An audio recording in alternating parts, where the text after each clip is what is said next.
Loaders ಮತ್ತು ಚಾಲಕರು ಅವರ ವಿಷಯದ ಬಗ್ಗೆ ಇಲ್ಲಿ ಪ್ರೆಸ್ ಮೀಟ್ ಕರೆದಿದ್ದೀವಿ. ಪ್ರೆಸ್ ಮೀಟ್ ಕರೆದಿರೋ ಉದ್ದೇಶ ಅವರಿಗೆ DPS ಸಿಸ್ಟಮ್ ತಂದು ಸ್ಥಳೀಯ ಸಂಸ್ಥೆಗಳಲ್ಲಿ ವಿಲೀನಗೊಳಿಸಿ ಅವರನ್ನು ಸಹ ಕಾಯಂ ಪೌರ ಕಾರ್ಮಿಕರನ್ನಾಗಿ ಮಾಡಬೇಕು ಅಂತ ಸರ್ಕಾರದ ಮೇಲೆ ಒತ್ತಡ ಹೇರ್ತಾ ಈ ಪ್ರೆಸ್ ಮೀಟ್ ಕರೆದಿದ್ದೀವಿ. ಕರೆದಿರುವ ಸಂಘಟನೆ ಹೆಸರು ಕರ್ನಾಟಕ ರಾಜ್ಯ ಪೌರ ಕಾರ್ಮಿಕ ಮತ್ತು ಸಫಾಯಿ ಕರ್ಮಚಾರಿ ವರ್ಕರ್ಸ್ ಯೂನಿಯನ್. ಇವತ್ತಿಂದ ಇಲ್ಲಿ ಪ್ರೆಸ್ ಮೀಟ್ ಕರೆಯಲಾಗಿದೆ. ಈ ಪ್ರೆಸ್ ಮೀಟ್ಗೆ ಹುಟ್ಟು ಹೋರಾಟಗಾರರು, ಸಮುದಾಯದ ಮುಖಂಡರು, ಸಾಮಾಜಿಕ ಕಳಕಳಿ ಇರುವಂತಹ ಮತ್ತು ಅಪ್ಪಟ ಅಂಬೇಡ್ಕರ್ ವಾದಿಗಳು ಆದಂತಹ ಭೀಮಜ್ಯೋತಿ ಶ್ರೀನಿವಾಸ ಬಂದಿದ್ದಾರೆ. ಅವರಿಗೆ ನಮ್ಮೆಲ್ಲ ಪೂರ್ವಕವಾದ ಭೀಮವನ್ನು ಸ್ವಾಗತ.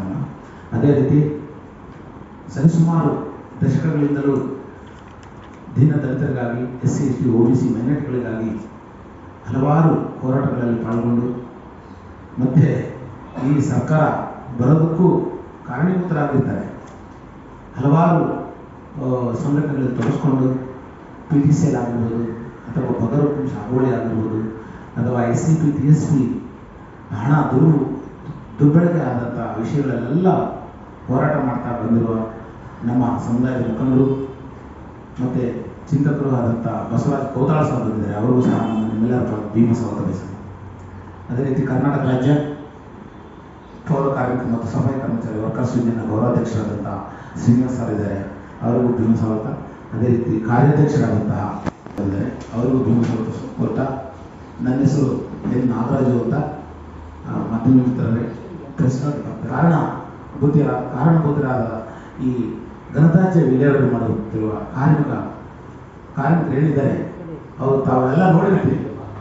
ನೀವು ಬರ್ತಾ ವಾಹನದಲ್ಲಿ ಬರ್ತಾ ಅವ್ರು ಯಾವ ರೀತಿ ಅಂದರೆ ಬಾಬಾ ಸಾಹೇಬ್ ಅಂಬೇಡ್ಕರ್ ಅವರು ಸಂವಿಧಾನದಲ್ಲಿ ಅಳವಡಿಸುತ್ತಿದೆ. ಇದು ಎಸೆನ್ಷಿಯಲ್ ವರ್ಕು, ಅಗತ್ಯ ಸೇವೆ ಅಡಿಯಲ್ಲಿ ಬರೋದ್ರಿಂದ ಇದನ್ನು ಯಾವುದೇ ರೀತಿ ತಾತ್ಕಾಲಿಕ ಗುತ್ತಿಗೆ, ಹೊರಗುತ್ತಿಗೆ ಮಾಡಬಾರ್ದು.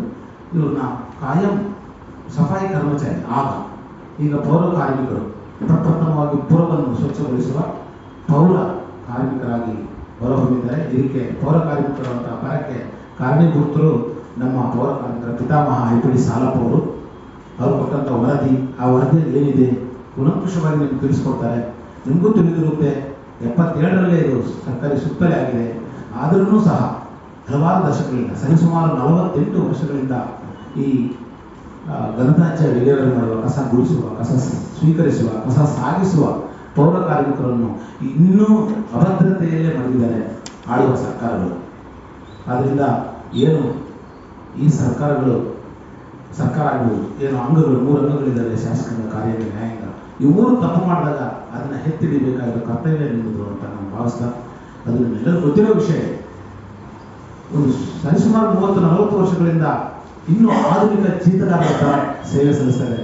ನೀವು ಬರುವಾಗ ಹೋಗುವಾಗ ನೀವು ನೋಡಿರಿ, ಸಫಾಯಿ ಕರ್ಮಚಾರಿ ಆಕ್ಟ್ ಪ್ರಕಾರ ಅವರಿಗೆ ಸೇಫ್ಟಿ ಕಿಟ್ಸ್ ಕೊಡಬೇಕಂತಿದೆ. ಬರೀ ಕೈಯಲ್ಲಿ ಅವರು ಬಾಚ್ತಾ ಇರ್ತಾರೆ. ಇವತ್ತು ಬರಬೇಕಾಗಿತ್ತು. ಈ ಸಿರಂಜಿಗಳು ಚುಚ್ಚಿಕೊಂಡು ಕಾಲೇ ಹೋಗ್ಬಿಟ್ಟಿದೆ ಒಬ್ಬ ಕಾರ್ಮಿಕರಿಗೆ, ಭರತ್ ಅಂತ. ಅವರು ಬರ್ತಾ ಇದ್ದಾರೆ.